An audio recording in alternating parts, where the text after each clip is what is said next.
Hola, ¿qué tal amigos? Bienvenidos a su canal Unisofi. En esta ocasión tenemos el agrado de contar con la presencia del doctor Gerardo Alejandro Valentino Orozco. Él es egresado de la carrera de Ingeniería en Electrónica por el Instituto Politécnico Nacional.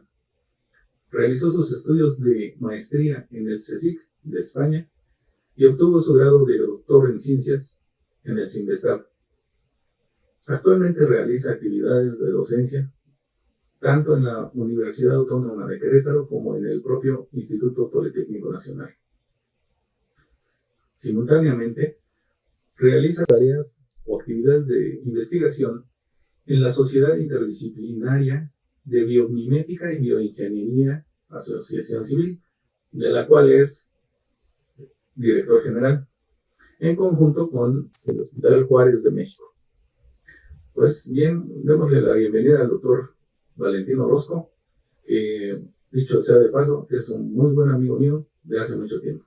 Después de esta breve introducción de tu perfil académico y profesional, Alejandro, pues platícanos, por favor, cuál es tu más recientes investigaciones, tu proyecto y en lo que estás trabajando actualmente, principalmente para que la comunidad conozca de los avances que hay en México respecto de este gran tema, que me gustaría poder explicarlo como introducción, pero mejor te lo dejo a ti, que tú eres el experto y además, pues es una persona de gran calidad.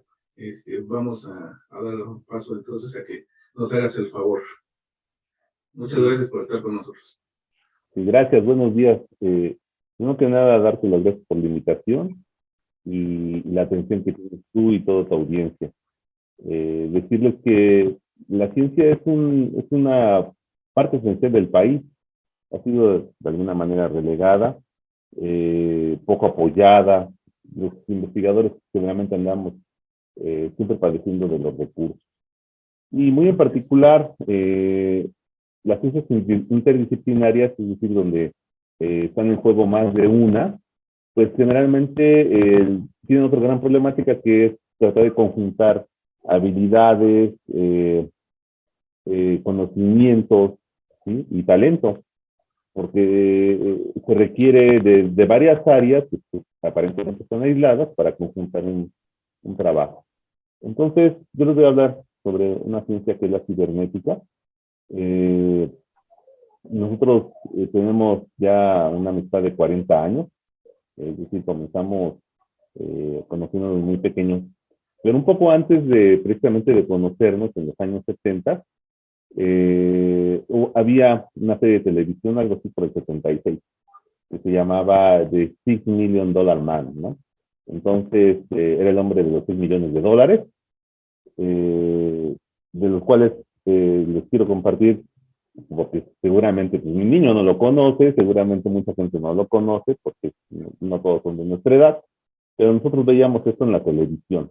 Era, era increíble esta serie porque o sea, recién había como que poca producción en las televisoras, etcétera, y a mí al menos la introducción se me hace como futurista, ¿no? O sea, en esa época, vamos, recién acababan, por ejemplo, de llegar los transistores de la NEC, de la Nippon Electronic Corporation a México, ¿no? O sea, apenas teníamos las calculadoras que con trabajos sabían sumar y la red cuadrada, y ya pasaban ese tipo de cosas, ¿no?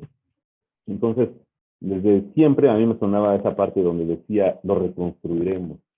Y hoy en día la pregunta, la verdadera pregunta es, ¿sí se puede? O sea, ¿sí podemos reconstruir a una persona utilizando organismos cibernéticos? Y por eso paso a la siguiente presentación para que veamos la pregunta, la solución a esa pregunta. Y entonces yo les puse de la siguiente manera, ¿es posible el hombre de $6 millones? Yo creo que el hombre de $6 millones sí es posible. Lo que no es posible ahorita es hacerlo con $6 millones, que en realidad es muy poco, ¿no? Hoy ya es muy poco. Los dólares de los 70 seguramente a lo mejor, vamos, no sé, quizás sí alcanzaban. Tuve la fortuna de conocer al doctor Dean Kamen de California y él a él le encargaron hacer un solo brazo robótico cuando la tormenta del desierto, por la gran cantidad de soldados que regresaban a los Estados Unidos con amputaciones. Entonces, a él le encargaron el proyecto de lo que se llamó la mano de Luke Skywalker, o de Luke Arm, así se puede buscar en el YouTube. Y creo que le dieron algo así como 15,000 millones de dólares. Entonces tuvo que formó incluso desde la infraestructura todo un centro de investigaciones, etcétera. O sea, vamos, no, 6 millones de dólares en nuestra época ya no alcanza para hacer un hombre nuclear. Pero a fuerza de decir la verdad en México, si no me dieran 6 millones de dólares, tendría que hacerlo con eso. Y tendría que incluso hasta cobrar, ¿no? Porque lo que pasa en México es así.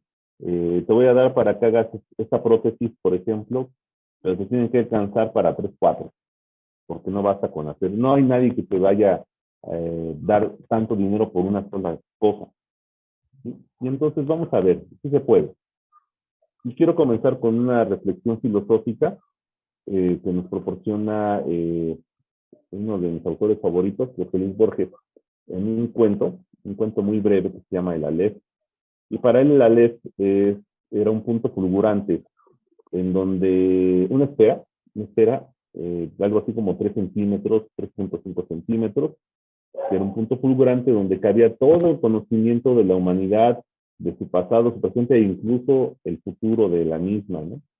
Entonces, Jorge Luis Borges no conocía la Alexa, ¿eh? O sea, para él la Alexa no existía. Hoy en día tenemos nuestro pequeño Aleph en casa, los que tengan su Alexa, y si no, lo traen cargando en el celular, ¿sí? No es redondo, no es fulgurante, pero lo traen en el celular. Ahí está todo el conocimiento de la humanidad en la red. Hay que saber buscarlo, obviamente, ¿no? Y no es gratuito, ¿sí? Es decir, yo traigo mi celular y tengo que pagar al mes cierta cantidad, lo mismo pasa con la Alexa, con el Internet, y cuando se nos acaba el recurso económico, pues ya se nos acabó el conocimiento, ¿no? Entonces tampoco es permanente, ¿sí? Sino es volátil, ¿sí? Pero sabemos que está ahí, ¿sale? Entonces, eso es el Alexa. Nuestra plática comienza con saber quién inventó el término de cibernética. Se llama Norbert Wiener, que es la persona que se encuentra a la derecha, el de gafas, que se le ve un aparente sobrepeso. Él fue Norbert Wiener. Fue en los años 40 el primer niño genio detectado. Él concluye su doctorado a los 15 años, ¿sí? Y luego de ahí es profesor del MIT en una época en donde se decía que los gigantes caminaban en la Tierra, porque en más de una ocasión en el MIT seguramente él se encontró con personas como Albert Einstein, por ejemplo. Él también le tuvo que haber dado clases a otro tipo de personas como ahorita el nombre de Richard Feynman, por ejemplo, ¿no? El señor de los tamborileros, que también es uno de los textos favoritos de física. Y así. Pero los mexicanos tuvimos una gran fortuna. Él establece una amistad muy fuerte con Arturo Rosenbluth, que es la otra persona que se encuentra a la izquierda de su pantalla. Y Arturo Rosenbluth, mexicano, es convocado a formar el CINVESTAF en los años, algo así como los 50, ¿sí? Y entonces, debido a eso, Norbert Wiener viene a México. Y precisamente cuando llega hacia el país y que están haciendo trabajos para la formación del CINVESTAF, es de que él, para no estar siempre en las obras, etcétera, y en los trabajos, que desde la docencia y la planeación docente, pues casi siempre, y el desarrollo curricular casi siempre se nos hace un poco tedioso. Seguramente para la mente de un genio como lo fue él, pues era un poco aburrido, ¿no? Entonces él se recluye en una pequeña habitación de la colonia Condesa aquí en México, y desde ahí escribe una obra que tiene 2 tomos, ¿sí? La dedica, en la obra al inicio la dedica a Arturo Rosenbluth, su gran amigo, y se llama Cibernética.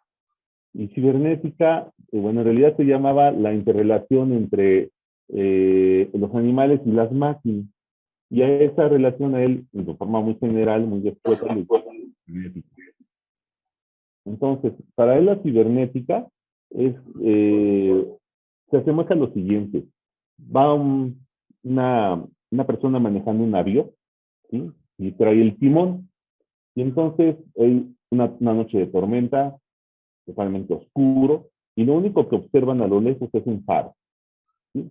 Y entonces, de una forma automática, la persona está trabajando su mente, sus sensores, que serían sus ojos, sus actuadores, que serían sus manos, manejando un timón y guiándolo de forma automática solamente por la luz de ese faro hacia el puerto.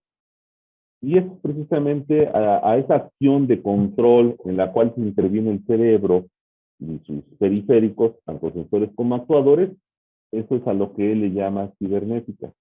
Y sale del término, aparece en una obra de Homero, es el canto 9 de la Odisea, en donde la persona que guiaba precisamente el timón, que seguramente es un timón que no tenía que ver con el del pirata, sino era redondo, sino era un base de palanca, que manejaba el navío de Ulises, precisamente, a esa persona se le llamaba el cibernet. Y entonces él extrae de esa obra literaria el nombre, lo pasa al inglés, le pone cybernetic, a esa acción, a la acción, no precisamente a la persona, sino a la acción de extracción de la persona le pone cibernética, cybernetic, y ha pasado al español cibernético. Y de ahí nace la palabra. Entonces, fíjense, la ciencia de la cibernética es una ciencia creada en México, ¿sí? Obviamente por alguien que no es mexicano, pero tuvo mucha influencia muchas de las personas que en México con los que él tuvo contacto, muy en particular Arturo Rosenbluth, porque Arturo Rosenbluth era fisiólogo, ¿sí? Y él era matemático. Entonces, cuando uno comienza a leer esta obra, que dice que este es el control de comunicación entre los animales y las máquinas, uno esperaría encontrar en sus textos algún tipo de teoría básica de cómo establecer esa relación, ¿sí? Es decir, no se le conecto el cable al nervio y empiezo a leer y empiezo nada. Ustedes cuando empiezan a leer este tipo de texto, en muy sano español, entienden hasta la página 5, ¿ok? Y a partir de ahí es un tratamiento matemático bastante riguroso. Y su tratamiento matemático, los que nos dedicamos a la ingeniería, empezamos a comprenderlo. Quiero ser muy sincero con todos ustedes, no del todo. El libro es bastante complicado, su matemática es muy complicada.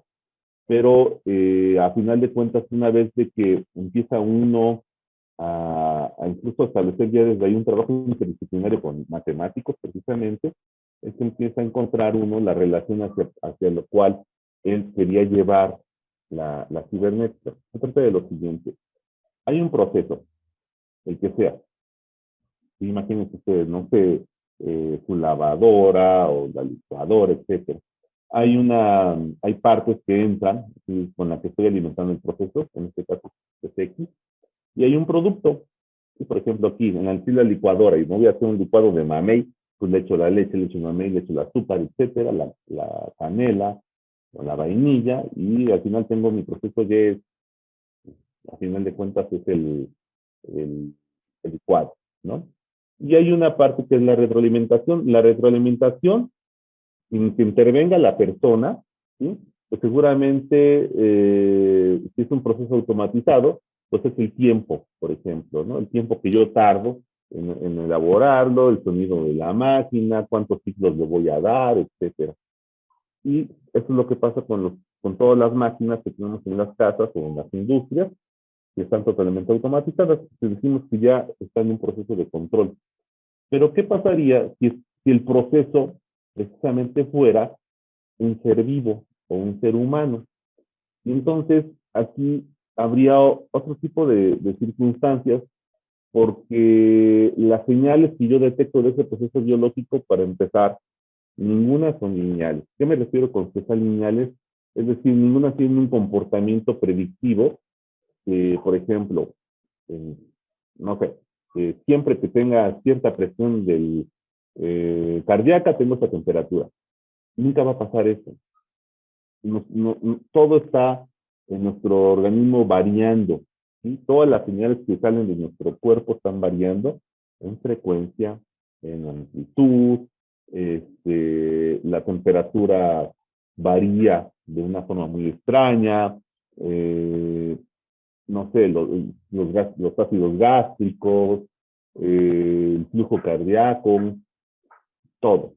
Y que hay una forma en que se regula, y es precisamente, puede estar en el parasimpático, por ejemplo, de las personas, y puede estar organizado por el cerebro, puede de forma correcta trabajar por los sensores que tenemos. Por ejemplo, cuando tomamos algo dulce, el primer sensor que tenemos en el cuerpo pues, es la lengua, ¿sí? Y al probar la lengua que hay algo dulce, comienza un proceso que la lengua le avisa a través de señales eléctricas al cerebro que estamos consumiendo azúcar, para que a su vez el cerebro le ordene al páncreas que empiece a liberar la insulina, ¿sí?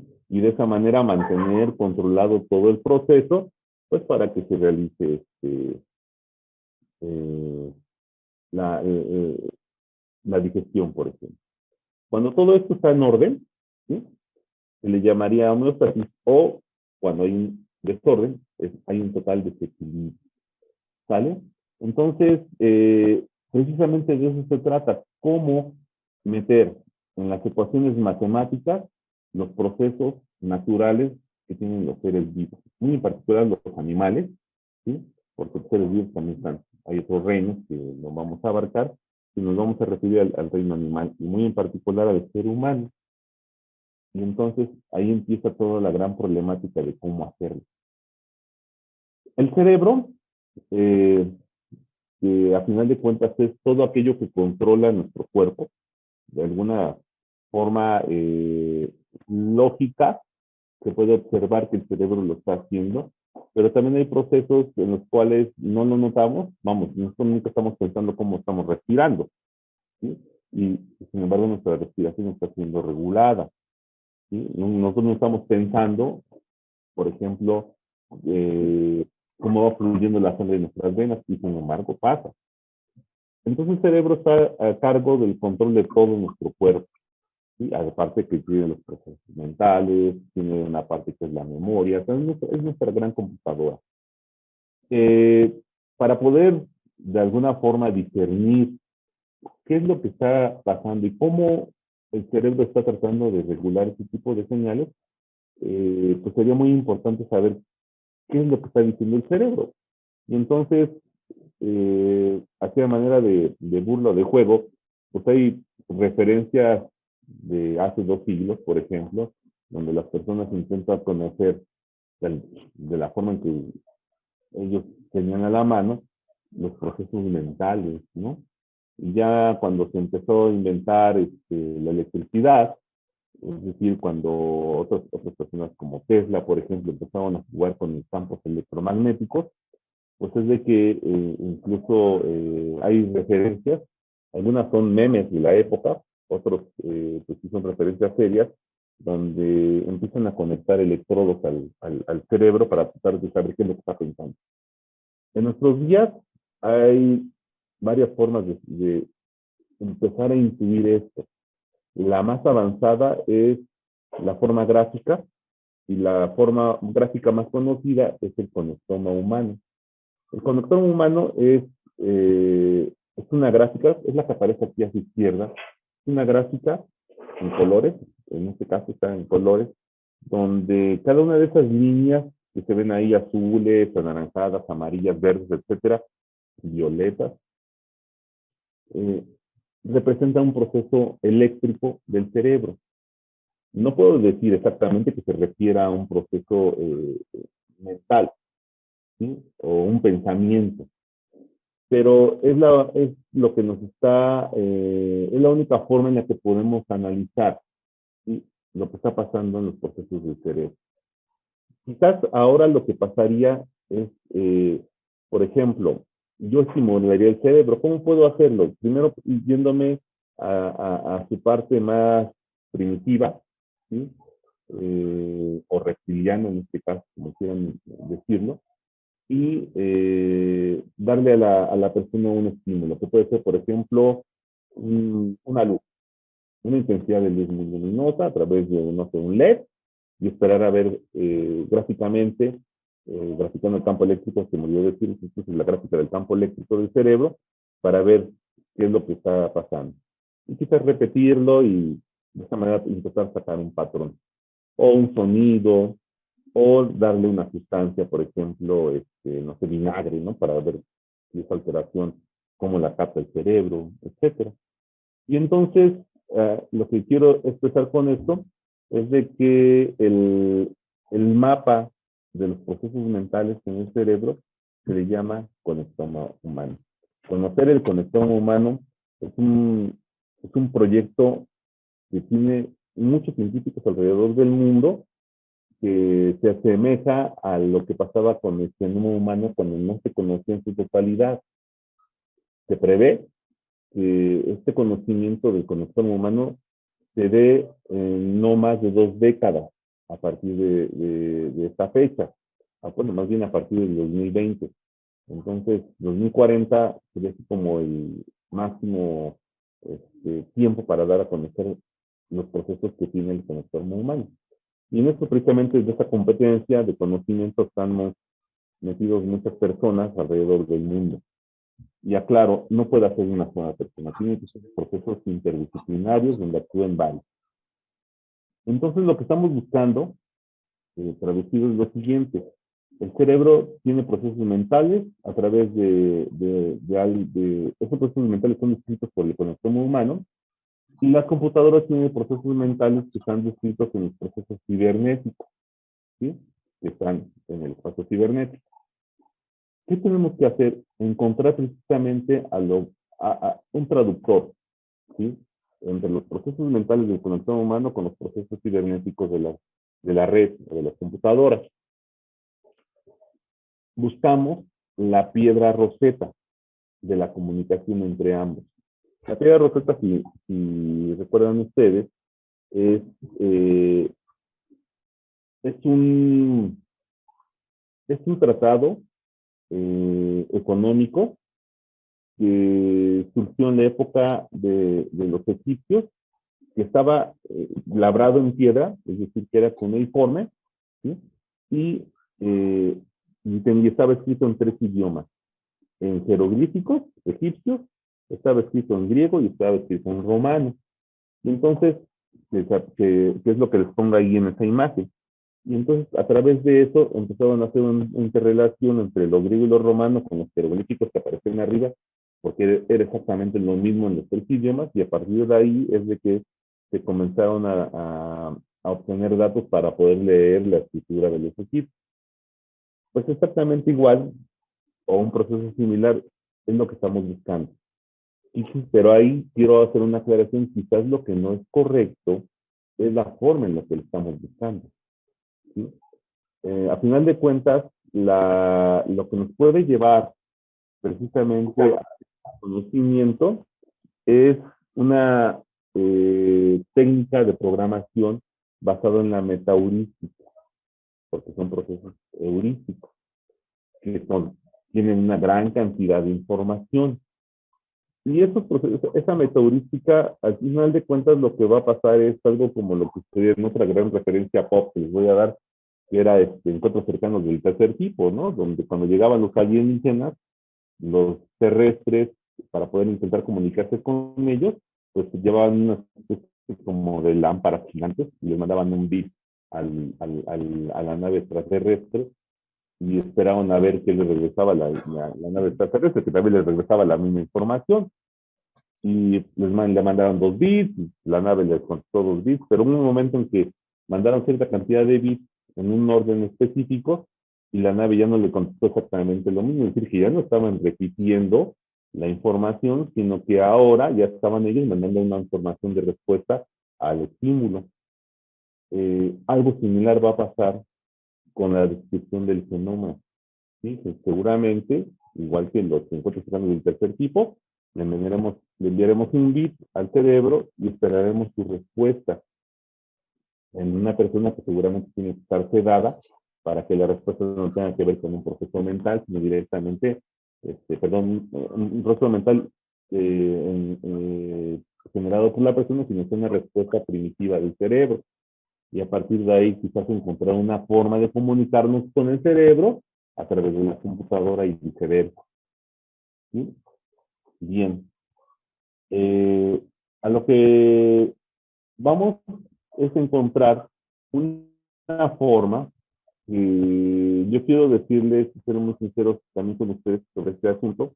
Las prótesis actuales, muy en particular de miembro torácico, es el miembro superior, y muy siendo enfáticos con que es con la mano, ¿sí? Se controlan a través de las señales mioeléctricas del miembro remanente o del miembro que sobra después de la amputación. Entonces, ahí lo que estamos haciendo es la señal eléctrica del cerebro que viaja por los nervios y luego es depositada en los músculos que va a futuro van a hacer el movimiento en la mano, por ejemplo. Ahí colocamos electrodos y empezamos a leer esa señal. Esa señal que viene de los músculos se llama mioeléctrica. Y entonces, es lo que tenemos ahora, a través de la descripción de la señal mioeléctrica, de su reconocimiento, su procesamiento y su clasificación, es que podemos tener ya prótesis que se controlan con la señal mioeléctrica. Son, puedo decirlo, son lentas, aunque ya se han logrado prótesis que tienen un retraso de microsegundos, e incluso con que fueran milisegundos, sería el retraso sería imperceptible. Ya pasamos la barrera de los segundos, porque las primeras prótesis que hicimos al respecto, pues imagínense ustedes, en este momento estoy pensando el movimiento de mi mano, 3 segundos después se hacía el movimiento. Entonces era muy extraño ver una prótesis que actuaba después de que la persona lo había pensado, ¿no? Y hoy en día ya no, o sea, el movimiento se ve natural, hemos creado técnicas que incluso son predictivas, con los primeros bytes que están depositados obviamente en un puntero de la computadora, ya podemos predecir qué movimiento viene y un tercero para comprobar y que hacemos la acción. Entonces ya son procesos que se ven muy naturales. Pero ahora el asunto es de que, aunque estén conectados indirectamente al cerebro, no son procesos cibernéticos porque no están actuando con el cerebro. Lo que se requiere es lo que aparece en esta gráfica. Es decir, yo tengo una persona, le adquiero la señal directamente del corteza cerebral, ¿sí? Un, un trabajo de ingeniería muy fuerte, porque no todo está a alto nivel, sino hay procesos que están a bajo nivel, es decir, directamente con lenguaje que habla el microprocesador, y luego ya hay otro tipo de procesamientos que se encuentran a alto nivel, son un poco más lentos, pero son más, obtengo más características de la señal, ¿sí? Y ya que tengo yo reconocidos los patrones que utilizo para el movimiento de las prótesis, pues entonces ya lo puedo hacer, pasarlo directamente, por ejemplo, al ordenador o directamente a la prótesis. Y obviamente la prótesis, al estar ya interactuando en una forma direccional desde el cerebro hasta la prótesis, quizás ahora ya le puedas regresar cierta información con los nuevos sensores que tenemos ahora, que son de temperatura, de presión y de fuerza, eh, a la persona para que tenga un mejor control de la prótesis. ¿Sí? Y eso es hasta lo que tenemos ahora. ¿Qué es lo que pretendemos? Lo que pretendemos es que ahora, además, el sistema de programación de alto nivel esté conectado además a la prótesis. Es decir, antes era o uno o el otro, ahora se requiere que sea además, ¿sí? Y que esta computadora o este proceso de este ordenador, que puede ser ahora ya muy pequeñito, esté conectado a la red. ¿Qué tan pequeñito puede ser? Pues, imagínense, si tenemos ya un celular que puede medir, no sé, 7 por 12 con un espesor de 7 milímetros, en donde tenemos procesos increíbles y todavía está subutilizado, ¿no? Y además está conectado a la Internet. Entonces, vamos, tenemos demasiado ya ahora. Veamos que también aquí hay algo que, que es un problema. Y lo voy a comenzar explicando de la siguiente manera. Hay una comparativa entre las dos ciencias que les voy a decir, la cibernética y la robótica. Ambas comienzan con filosofía. Eh, Aunque Isaac Asimov, cuando comienza a relatar todos sus documentos, todas sus novelas sobre la robótica, él lo hace de una forma más lúdica. Y Norbert Wiener, cuando comienza a hablar de la cibernética, pues lo hace con la estricta actuar matemático. Y eso es una diferencia muy marcada. La, la robótica, aquí hay algo muy similar. Isaac Asimov, cuando comienza a relatar sus libros, sus novelas, pues nunca había visto un robot. Nunca, no había incluso la tecnología para crear un robot, y mucho menos un robot humanoide. Pero aún así, él se atrevió a pensar en algún tipo de conflicto que sucedería si hubiera robots que intervinieran con el diario, con el actuar cotidiano de las personas, ¿no? Y entonces fue cuando previó que podría haber conflictos entre organismos inteligentes que tuvieran una inteligencia artificial, obviamente, muy similar a la de los seres humanos, porque estaban creados por seres humanos, y fue cuando él crea las leyes de la robótica. Sin embargo, cuando hablamos de cibernética, y puesto que estábamos hablando de un matemático, él con su mente matemática nunca previó lo que les acabo de decir, es decir, nunca previó que algún organismo cibernético estuviera presente dentro del cotidiano actuar de los humanos, y por lo tanto él no hizo leyes de la cibernética, me refiero a Numerdino. El principal conflicto que puede pasar en el actual cotidiano de las personas ante un organismo cibernético se le llama la mente Aleph. Y si ustedes recuerdan lo que era el Aleph, que lo comenté al principio, ese punto fulgurante del cual se emanaba todo el conocimiento de la humanidad, de su pasado, su presente y su futuro, ¿sí?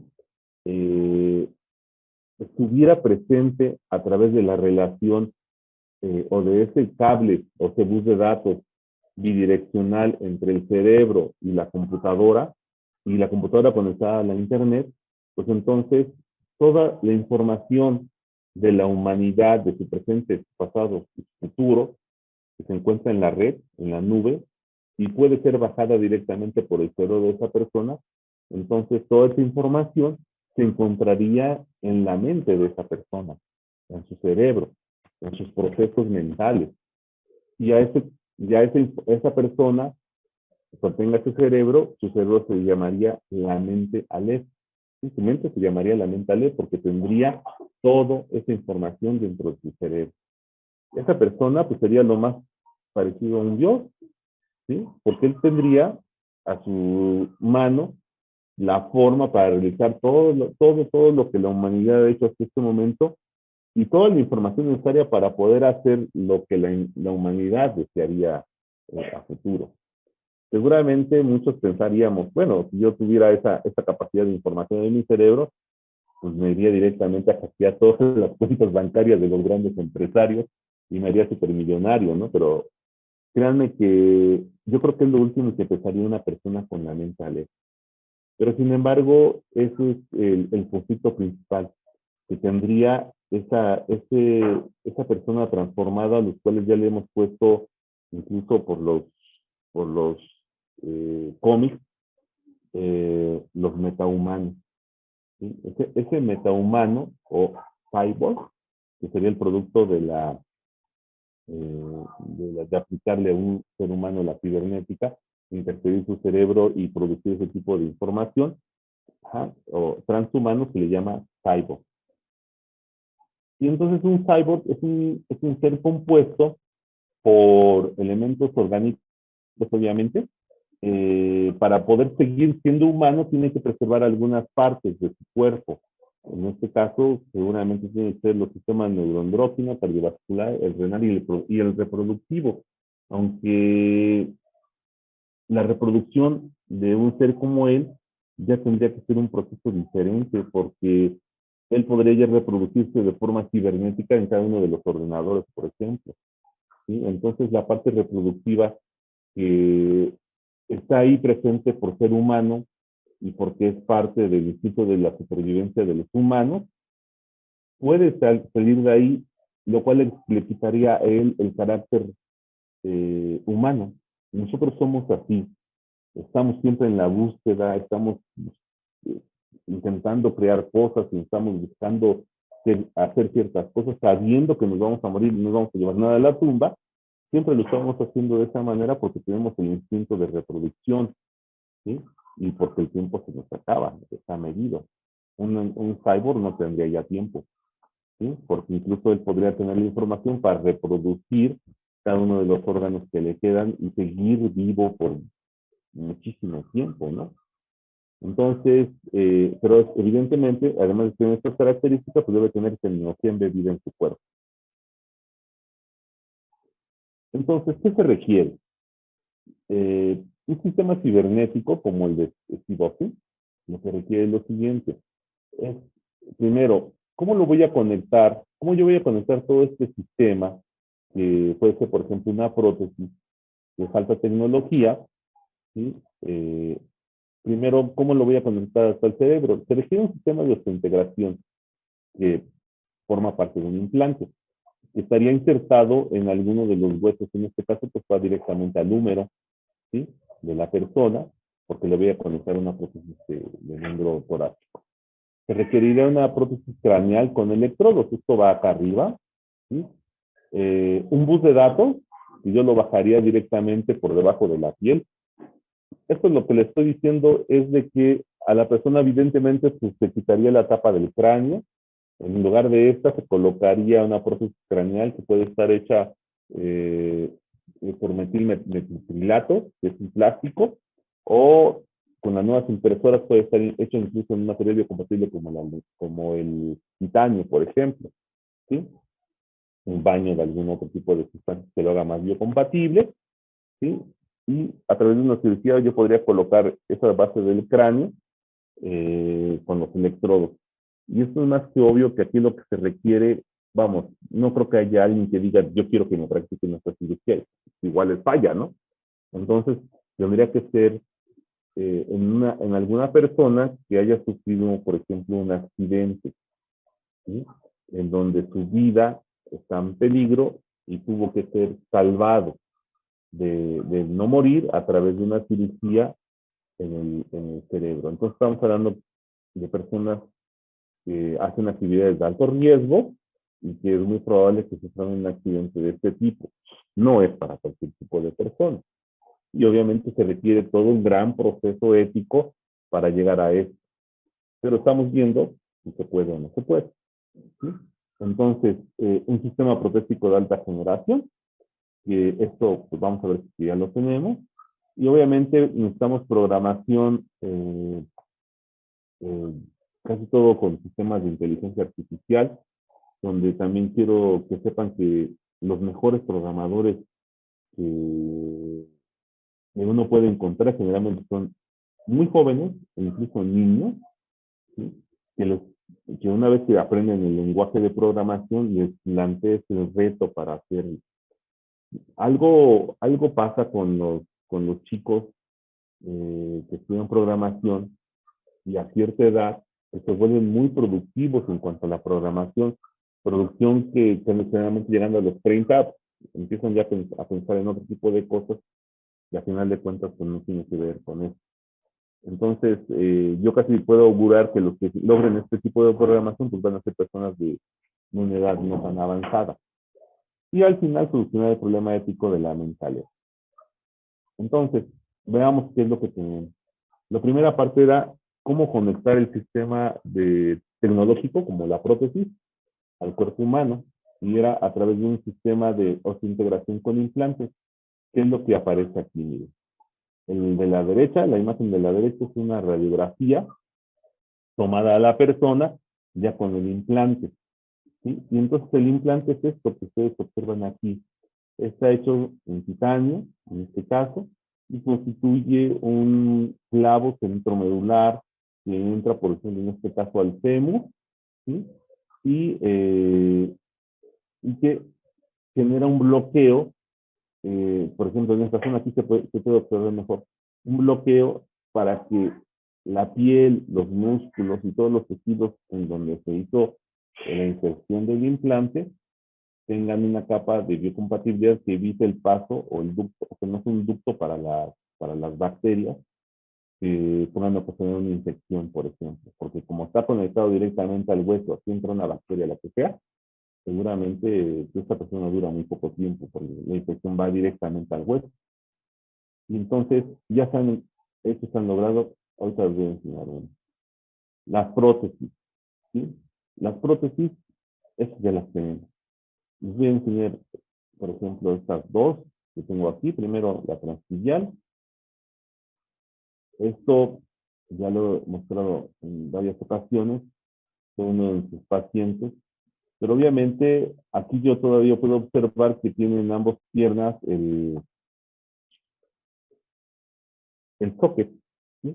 Es decir, está insertado en el muñón, no está insertado directamente al hueso.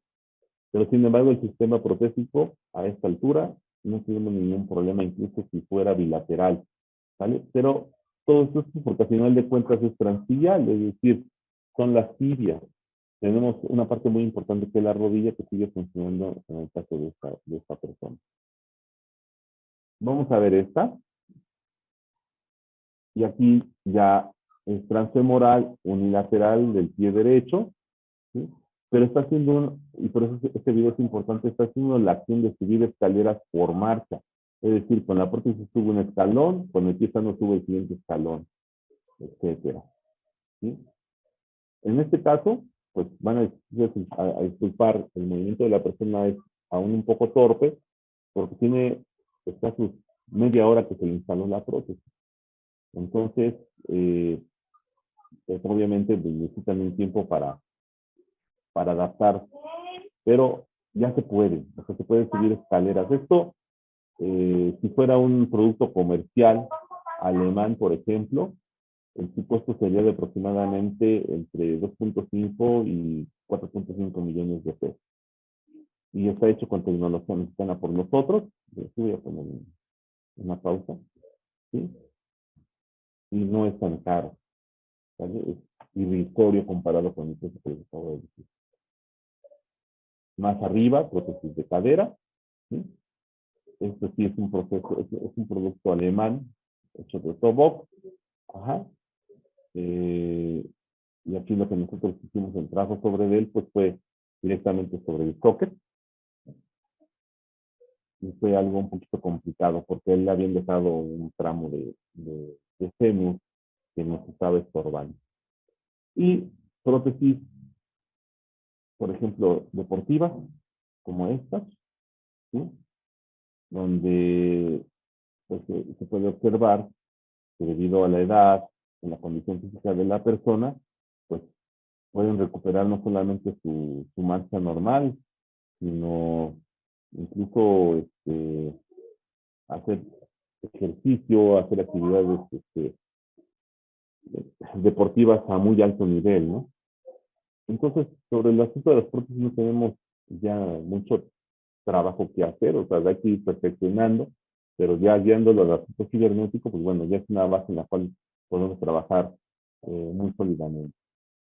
Hay un asunto que quiero que sepan con respecto a las prótesis, y es que las prótesis, por ejemplo, es una amputación transfemoral supracondilia, y aquí, por ejemplo, le colocamos un socket, ¿no? Este socket aísla la punta del hueso de la vibración. Aquí empieza la vibración, por ejemplo, pasa por el socket o encaje, y de ahí a la zona de los isquiones, y por los isquiones sube hacia la columna y evita el movimiento en el hueso. El hueso ya no va a sentir la vibración. Por ejemplo, en el pie sano, fíjense, en el pie sano lo que pasa es que pasa la vibración directamente por toda la parte de óseo. A final de cuentas, esta vibración la necesitamos todos los humanos porque si no se debilita y a futuro lo que va a pasar es que hay una fractura en la cabeza del fémur, a este caso. Y entonces, lo que se está ideando ahora es precisamente lo que les acabo de decir, hacer un implante. Este implante, por ejemplo, miren, la imagen del lado izquierdo es con socket. Esta es una amputación transtibial que está primero atendida con un socket, y aquí se ve, aquí está el hueso amputado y aquí está el socket. ¿Cómo sé que es un socket? Porque hay una separación entre el hueso y la base tecnológica, que es la prótesis de tibia, por ejemplo. Aquí hay un espacio, acá ya no lo hay. Entonces aquí lo que existe ya es la inserción de un implante intramedular o centromedular, ¿sí? Directamente al muñón de la persona, y de ahí con esto la prótesis. Esto, bueno, voy a adelantarlo. Esto es el implante que se está utilizando.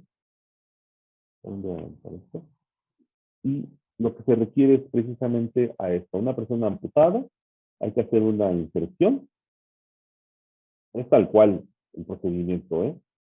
Obviamente en forma de gráficos, un sacacorchos, casi casi, para yo poder insertar ahí una broca, hacer la cavidad intramedular, y ya de ahí directamente, bueno, esto no es el implante, esto es una especie como de limatón, que lo que asegura es de que haya flujo de líquido, y inserto, así tal cual, como aparece en la imagen, el implante intramedular, que hace el bloqueo incluso de los otros tejidos, que es músculo y piel, y ya de ahí todo lo demás son,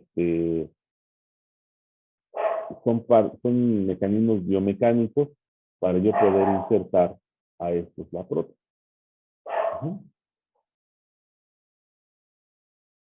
Y ya de ahí puedo colgar lo que yo quiera, ¿no? Entonces, vamos a sacar el video. Todo esto lo único que sirve es para que son mecanismos que se preparan para recibir a la prótesis.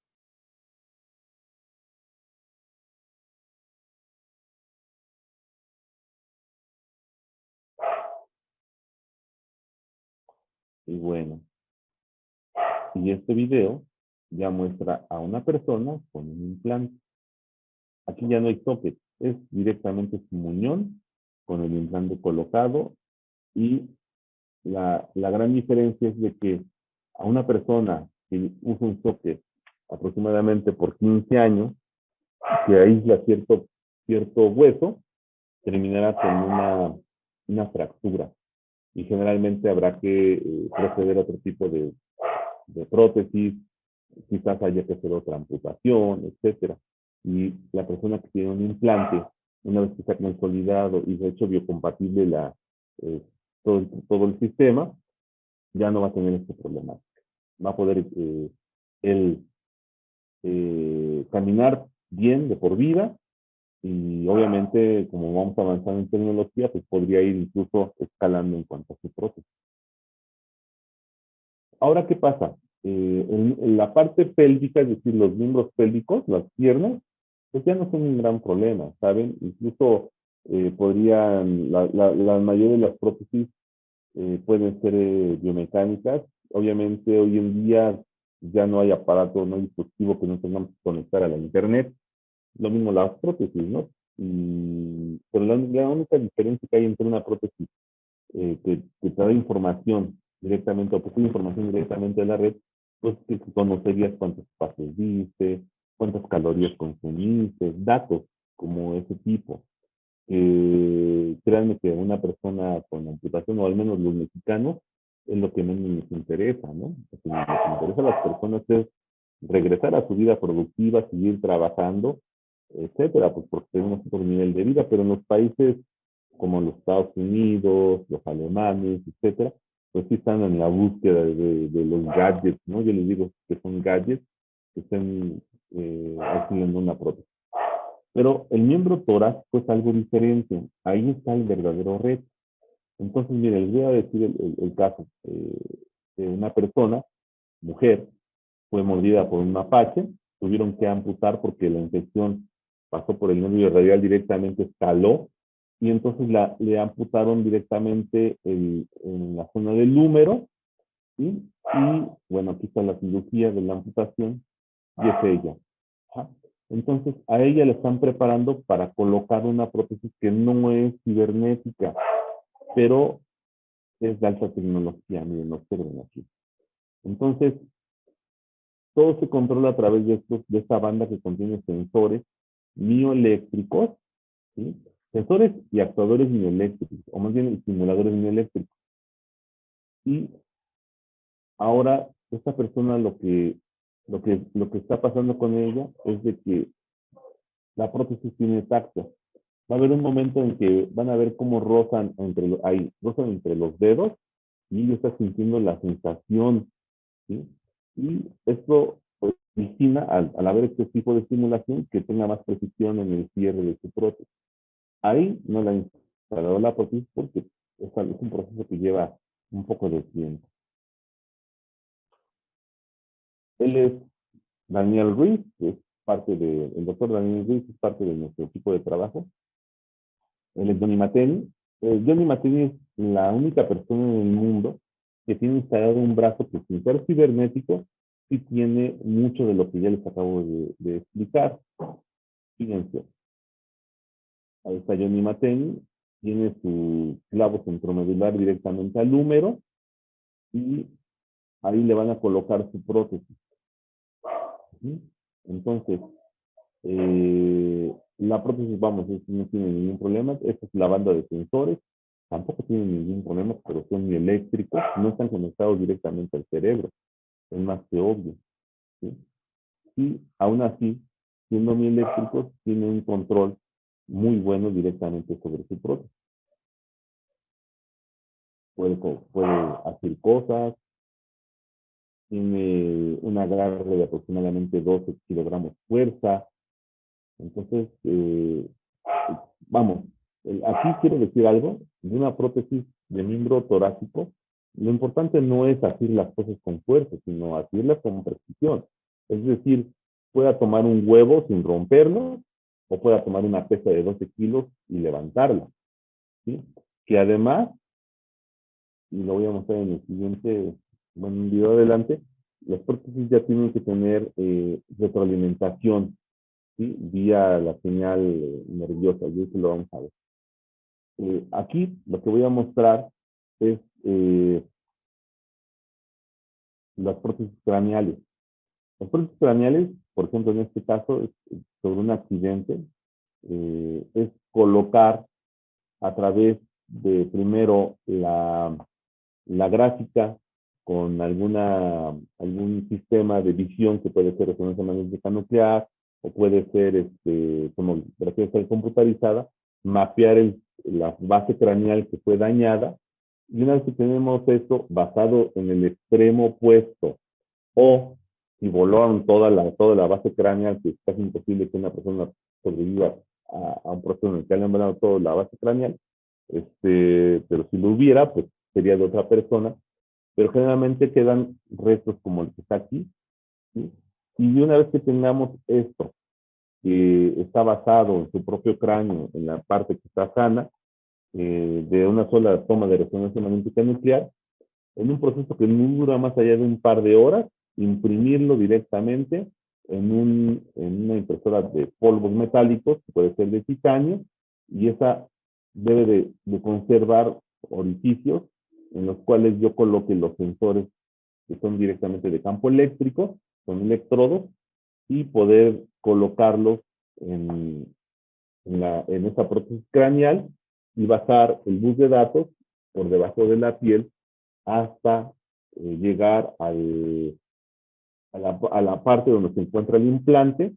El implante ya debe tener preparado un orificio o un ducto a través del cual yo pueda sacar el bus de datos y directamente hacia afuera de la persona.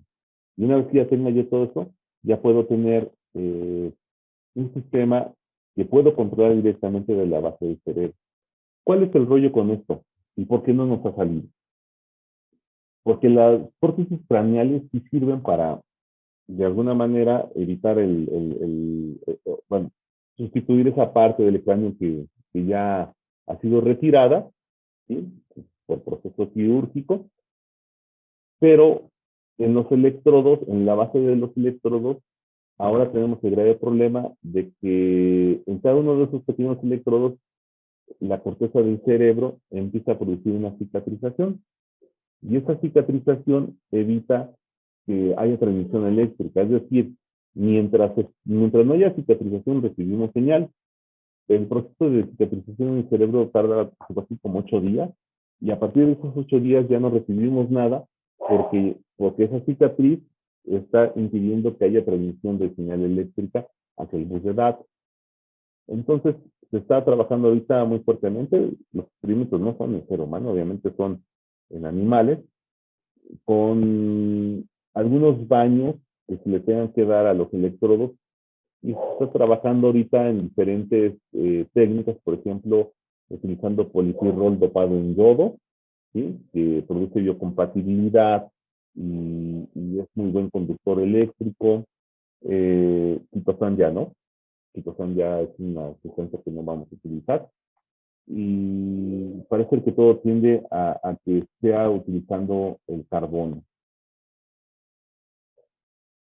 Esto que vamos a ver a continuación es lo que nos ejemplifica qué es lo que tiene que tener como sensores los, las prótesis. Tiene que tener 3 tipos de sensores, ¿sí?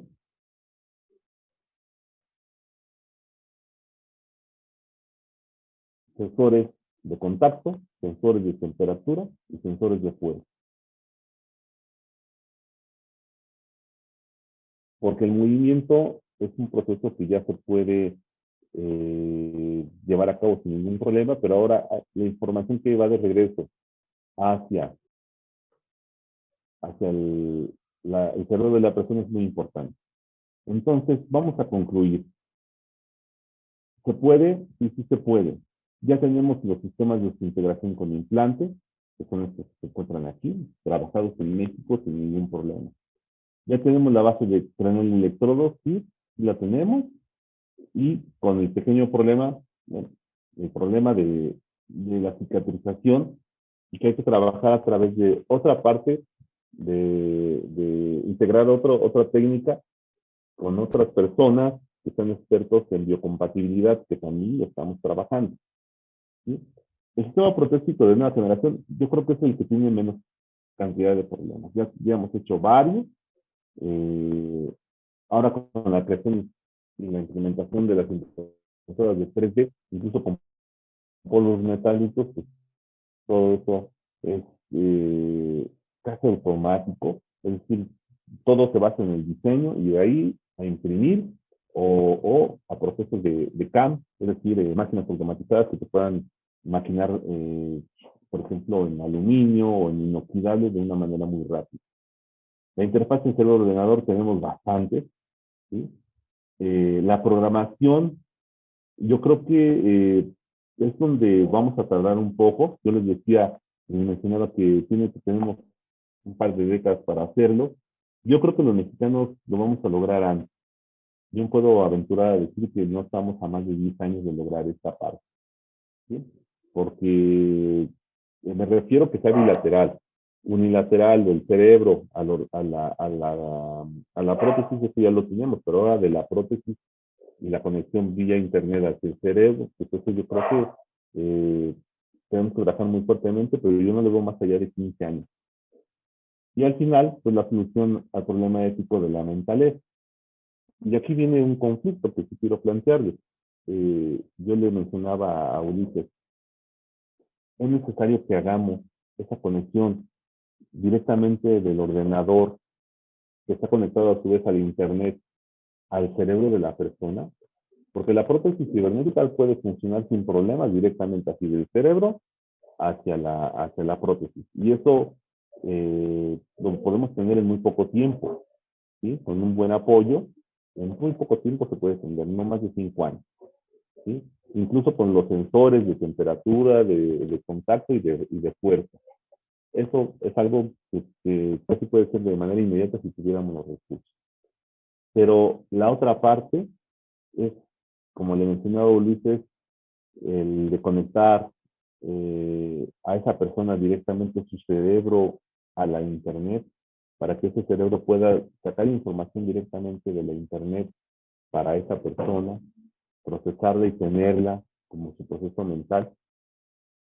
Es, como le decía, dicen los abogados, el fruto del árbol podrido, ¿sí? Eh, pero yo creo que alguien va a terminar haciéndolo. Es, aunque no sea necesario para que la persona viva, es parte del reto tecnológico que hay que hacer, ¿sí? Quizás aquí, como decía Mary Shelley en su libro de Frankenstein, el nuevo Prometeo, ¿sí? Nos estamos enfrentando a un nuevo ser que estamos creando, o bueno, estamos modificando porque no lo creamos, lo modificamos, lo estamos haciendo metahumano y quizás habría que intentarlo, ¿no? Ver qué es lo que pasa, qué es lo que sucede. Si yo hiciera una comparación con la robótica, pues nadie nos dice que hiciéramos robots humanoides, sin embargo lo estamos intentando hacer, ¿no? Y yo creo que uno de los retos muy fuertes de la cibernética es esta, no es necesaria, quiero aclarar, no es necesaria, pero es el reto de la ciencia al cual nos estamos enfrentando y es quizás eh, parte de lo que, para lo cual nos estamos formando y yo creo que hay que lograrlo. Y pues es todo lo que quiero comentarles. No sé si podemos pasar a la pregunta y este es el proceso. Y pues darles muchas gracias a ustedes por su atención y a ti, Ulises, por tu paciencia. Excelente presentación, amigo doctor Gerardo Alejandro Valentino Orozco. Pues mira, yo me he quedado, ya me habías platicado parte de esto, pero me he quedado asombrado de, de todo lo que, de todo lo que nos has mostrado, este viaje eh, de elementos, de conceptos históricos, filosóficos, tecnológicos, en un ambiente integrado, en una mente a lo mejor al estilo que nos decías de la LEP, que bueno, de manera individual cada persona tiene, pero en particular en ti, que es que con tu preparación y esta eh, dedicación para la investigación da frutos, ¿no? Estos elementos que nos presentas como una posibilidad para que gente quede rehabilitada y en el sentido extenso, ¿no? Que haga una vida plena, con dignidad y que tenga la oportunidad de no ser limitado en sus actitudes, en sus acciones, en sus actividades y que no tenga la preocupación de tener que llevar adelante ese hándicap que le impone una deficiencia, no lo digo en términos despectivos, sino ni peyorativos, sino que esas deficiencias, pues, a final de cuentas, pues, hacen limitante en la vida de las personas. Esta labor que realiza tu asociación, este, y que se lleva a cabo en conjunto con el Hospital Juárez, que es pues una institución de tradición, muy reconocida también en tu sociedad interdisciplinaria de biomimética y bioingeniería, ¿Cuáles consideras tú que sean los pasos a seguir y de qué manera se interrelaciona con la sociedad en general? Porque, bueno, por una parte, sí trabajan a través y en colaboración con el hospital, pero ¿de qué manera se acerca a la sociedad la interacción con tu asociación? Sí. Mira, primero sí quiero comentarles lo siguiente. Eh, nosotros hemos desarrollado, este grupo de personas que nos hemos conjuntado para crear esto, cada uno expertos en sus áreas. Hemos desarrollado un sinnúmero de prototipos, dispositivos. Hoy estamos precisamente con el asunto de las patentes, con recursos propios, ¿sí? Con recursos de las personas que también nos han proporcionado. Obviamente, si alguien quiere una prótesis, yo quisiera donárselas. Hasta este momento nunca he podido, al menos, bueno, con una persona así, pero pues siempre trabajamos con su dinero, nos dan la confianza. Obviamente les sale más económico, ¿no? Un dispositivo eh, importado, y a través de eso hemos ido avanzando. Eh, con muchos obstáculos. Creo que el ser científico o el ser tecnólogo en México es, es muy duro, ¿sabes? O sea, vamos, te vas a encontrar muchas personas que te van a poner el pie, personas que no te abren la puerta, instituciones que no te apoyan, ¿sí? Y afortunadamente, hoy en día encontramos en el Hospital Juárez, dentro del Hospital Juárez, el apoyo necesario. Y tiene mucho que ver con que el doctor Lugo, que es el director general del Hospital Juárez, el doctor Leobardo Guerrero, mi amigo también de muchos años, son personas que tienen un pensamiento similar, es decir, quieren apoyar y ayudar a las personas, como tú bien lo dices.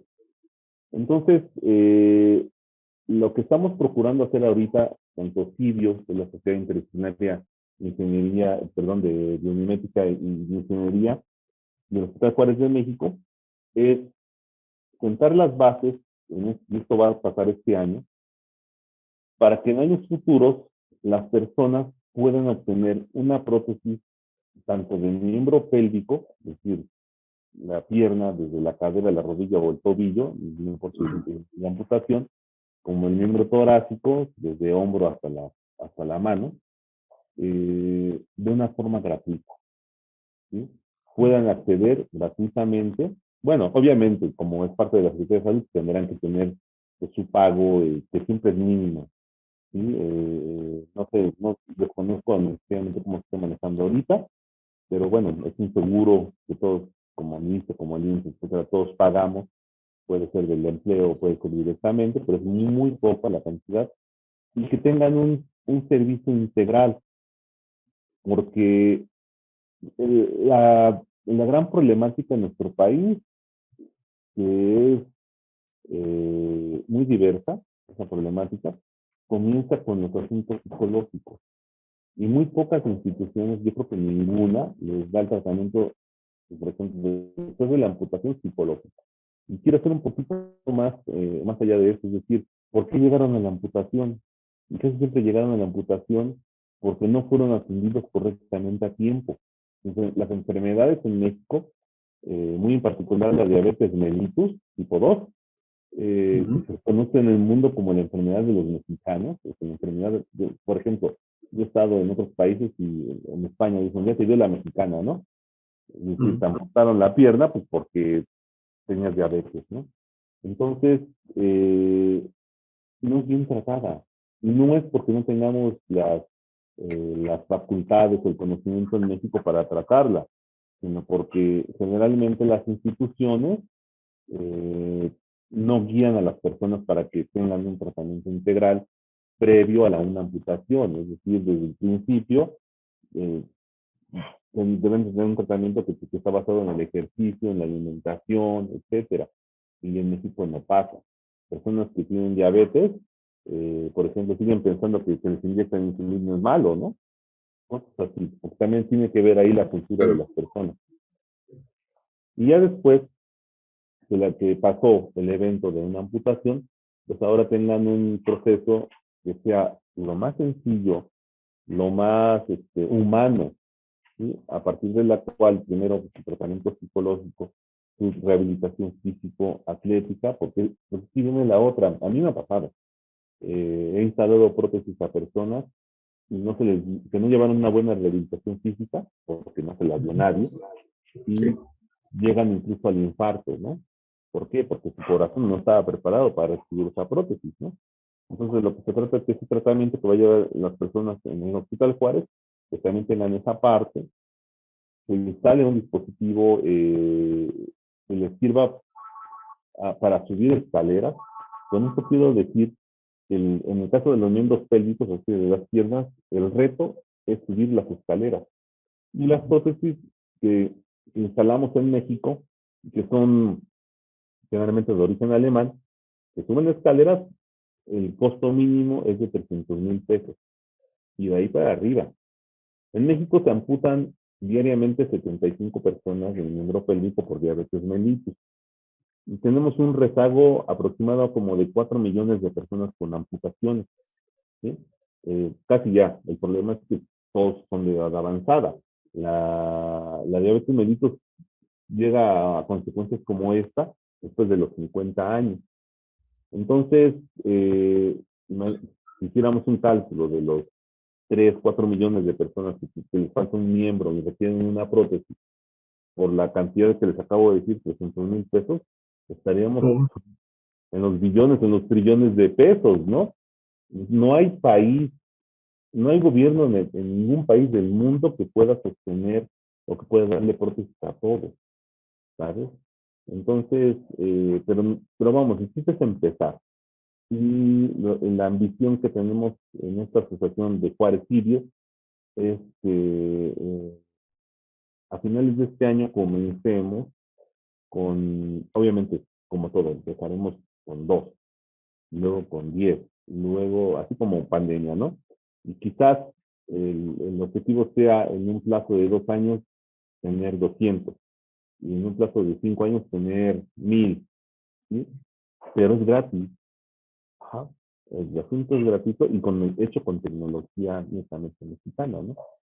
Porque no se puede hacer de otra manera. No podemos importar y instalar es algo que cuesta muchísimo dinero a todos, ¿no? Y entonces es lo que hacía falta. Yo creo, después de tantos años de estar batallando, buscando apoyo, encontrar a alguien que tuviera la misma ambición, tanto de aportar como de darle cabida a este proyecto, ¿no? excelente. Bien, como lo acabas de reseñar, el diseño, el desarrollo, la producción de la tecnología, pues que sea netamente mexicana, pues implica un gran esfuerzo de muchos factores, ¿no? Pues obviamente el dinero es el principal factor que hace que las cosas se muevan. Pero bueno, si no tiene uno la base de qué va uno a hacer, cómo va uno a hacer, si no tiene uno el objetivo bien claro a dónde llegar con estos desarrollos, pues difícilmente se logra, ¿no? Y afortunadamente, bueno, pues tienen ya un inicio con su sociedad con el Hospital Juárez. Me parece una forma excelente de comenzar. Ahora, eh, ¿cómo, ¿cómo podría una persona que tiene una necesidad de este tipo acercarse a ustedes o al hospital para que pueda ser candidato? ¿Cuáles son los requisitos que tendría que cumplir para esto, no? Y bueno, si está abierto actualmente, ¿no? A esto. Sí, nosotros hemos atendido como Sibio ya cerca de 400 personas, algo así. Eh, Nosotros, vamos, como para producir todo esto, estamos en espera de la respuesta tanto del gobierno como de algunas personas, de algunas donatarias, para poder comenzar a trabajar. Requerimos obviamente equipo, maquinaria y, y el apoyo total tanto del gobierno como de estas donatarias. Pero mientras esto pasa, nosotros hemos ido atendiendo personas, eh, hemos llegado a un acuerdo. Casi siempre se acerca alguien a mí, oye, tú me puedes hacer mi prótesis de esto, de otro, sí, sí puedo. Y buscamos que no importa cuál sea el dispositivo que se venda, por ejemplo, en el Distrito Federal o en la Ciudad de México, porque esté buscando, por ejemplo, una prótesis transfemoral, nosotros siempre tenemos un costo menor al 30% de eso que nos está mencionando, siempre y cuando tenga las mismas características también. Ese es el asunto, ¿no? Entonces, pues podemos atenderlo sin ningún problema. Les puedes dar mi teléfono directamente y les hacemos su prótesis. Todavía estamos trabajando ahorita porque para poder producir una gran cantidad pues, se requiere, como yo dije, equipo, maquinaria, etcétera. Pero mientras podemos atenderlos haciendo su prótesis con productos importados, lo más económico posible que van a encontrar en todo el mercado, ¿no? Aquí quiero mencionar algo. Los que hacen prótesis, fíjate, del Bajío, Guanajuato o Guadalajara hacia arriba, hasta la zona de Massachusetts, en Estados Unidos, no hay quien construya de esta forma tan económica, también hecha prótesis. ¿Sí? Como que la zona de prótesis es acá cerca de la Ciudad de México, ¿sí? Querétaro, Estado de México, etcétera. Pero hacia arriba no hay quien. ¿Sí? Entonces, van a encontrar ahí muchos obstáculos. Y lo que hemos hecho nosotros, pues es acudir a las personas. O sea, el llamado de las personas para nosotros es muy claro, es tratar de darles el precio más económico posible, mientras no tengamos aquello del cual ya comenté, y hacerlo lo más profesional que se pueda. Se requieren 2 visitas. En la primera visita puede ir nuestro ingeniero a tomar las medidas del socket, y en la segunda se les entrega, tienen que venir aquí a la Ciudad de México para acudir a nuestro laboratorio y ahí se les instala directamente la prótesis y la llevan ya caminando, ¿no? Pero todo esto, por el momento, tiene un costo, es, ya dije, 30% menos que lo que cuesta en el mercado, pero en espera de que lo del Juárez se haga una realidad lo más pronto posible, ¿no? Y ahí, pues, créeme que va a ser, lo que va a estar muy complicado es darles a todos, ¿no? O sea, ahí sí me van a disculpar, pero seguramente el hospital tendrá que implementar las formas de cómo escoger a los candidatos para prótesis, ¿no? Eh, Porque darles a todo el mundo, pues va a ser algo imposible, ¿no? Son muchos. Sí.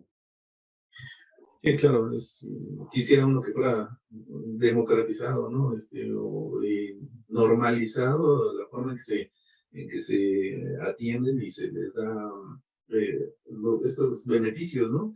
Pero como decías, es una inmensidad de dinero el que se requiere para esto. Bueno, pues entonces por lo pronto, pues quienes puedan, mientras no se abra la posibilidad con el hospital, quienes tengan la necesidad o el interés pues, de contar con un apoyo de este tipo, un reemplazo de los miembros que ya no tienen o que no funcionan de manera adecuada, pues se pueden acercar con ustedes, ¿no? Vamos a dejar tus números de contacto, si bien te parece, debajo en el área de comentarios, o si quieres decirlos aquí directamente. No, pero es directamente a mi teléfono, es el 55 39 11 48 31. ¿Sí? O a mi correo electrónico, que sería gealvaor@gmail.com, y de ahí pues, ya nos conocemos, podemos comenzar a trabajar y obviamente pues, nos podemos atender. Perfecto. Muy bien, doctor, pues quisiera que hubiera otras oportunidades de que nos acompañes, que nos vayas mostrando más de tu labor, de tu trabajo. Si hay algunos otros proyectos, incluso a lo mejor también que la gente te contacte para ver la cuestión de hacer donaciones, ¿no? Porque, pues, obviamente, pues es una parte, ¿no? Lo que las personas llevan para tener este beneficio, pero obviamente, pues hay otras funciones que se tienen que cumplir con la asociación, con la sociedad en la que estás, y, Sí, y bueno, pues es necesario, ¿no?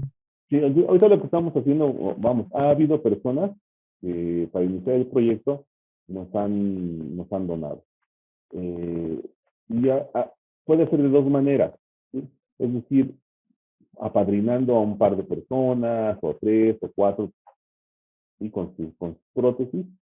Eso ya son directamente las primeras que se van a hacer en el Juárez. De hecho, ahorita estamos empezando con dos, por eso digo, empezamos con dos, luego van a Sí, ser 10, etcétera. Pues ahí sí nos pueden echar la mano, o fondeando directamente el proyecto en el Juárez. ¿Por qué tiene que ser en el Juárez? Porque seguramente cualquier empresario que nos esté escuchando y que quiera donar, pues lo que va a esperar es un recibo de la donación, ¿no? O sea, para sí, ¿no? poder trabajar con sus impuestos. Entonces, eso se lo puede otorgar el Juárez, obviamente, pues el área de jurídico del Juárez, que son seres muy, muy serios, tendrán que trabajarlo con esta persona para que se logre el donativo. Y de ahí lo que hacemos es que, de acuerdo a la cantidad que donen, tratamos de ayudar a la mayor cantidad de gente posible. Hoy en día, cuando un empresario dona, por ejemplo, a una institución como el Hospital Juárez, ante la Secretaría de Hacienda, pues hay que hacer una serie de trámites, ¿sí? Eso se encarga el Hospital Juárez, y además ahora se le da seguimiento a la donación, es decir, antes donaban, te daban tu recibo de honorarios de donación para que pudieras de alguna manera trabajar tus impuestos, y ahí acabó el asunto. Ahora el gobierno te pide pues que entregues el estudio de caso, a cuántas personas se le ayudó, la evidencia. Eso nosotros nos encargamos también, ya está totalmente establecido el cómo lo vamos a hacer. Así que pues si algún empresario quiere ayudarnos apoyando a un grupo de personas, aunque sea uno, ¿no? Dos, tres, 10, ni siquiera, o directamente a fondear el proyecto, ¿sí? Que sería de alguna manera para apoyar a muchas personas, pues bienvenido, ¿no? Yo creo que eso es lo que estamos buscando. claro que sí. Ojalá tengamos oportunidad de alcanzar una difusión amplia de esta plática que bien, pues, a mí me quedó muy grato sabor de boca el ver todo este avance, que inicialmente lo pensábamos como algo de sueños, como algo de ficción, y que ahora, pues, llevado a través de estos desarrollos de ingeniería, pues, nos llevan a una realidad muy cercana. Hablabas de unos 5 años para lograr, pues, pues a lo mejor la culminación de este primer esfuerzo, pero también sería el primer paso para otros retos de mayor envergadura, más avance en lo que es pues el apoyo exterior, en simbiosis con el cuerpo humano, ¿no? Dotarlo de otras capacidades, a lo mejor más allá, a lo mejor no como los metahumanos de Marvel, pero sí un poco más eh, preparados para enfrentar el ambiente, ¿no? El ambiente que viene a ser cambiante en estos tiempos y que nos asombra que sigamos vivos, ¿no? Así es. Entonces, Muy bien. Doctor Alejandro, amigo, pues estamos a tus órdenes, está en el canal para cualquier otra entrevista, como te decía. Pues esperamos que haya más, y que pues el proyecto continúe, que vaya teniendo logros, que tenga éxitos y que pues todo esto se vea reflejar todo tu esfuerzo, ¿no? así es, sí, yo espero llegue un momento en que muy pronto pues, tengamos algunas evidencias, ¿no? Algunas personas que nos quieran acompañar, quizás para enseñarles a todos cómo va avanzando esto, ¿no? Y al final de cuentas, pues es algo para la sociedad mexicana, ¿sí? Así es. Creo que todos hacemos cosas precisamente pensando en la sociedad mexicana. Entonces, traer las primeras evidencias aquí a tu programa, yo creo que sería muy, muy padre, ¿no? Y pues nada, pues es un gusto siempre estar contigo. Muchas gracias. Pues amigos del canal, despedimos así al doctor Gerardo Alejandro Valentino Orozco. Y pues les invito a que se suscriban, difundan esta información. Ahí se les agradece a todos los que le den like al video, que lo compartan, y bueno, si hay interesados en lo que ya se comentó respecto a las donaciones, o ya sea apadrinando, ya sea con efectivo, pues son bien recibidas seguramente y se les va a dar el mejor uso posible a los recursos. Alex, que te vaya muy bien. Mucho éxito. Bye.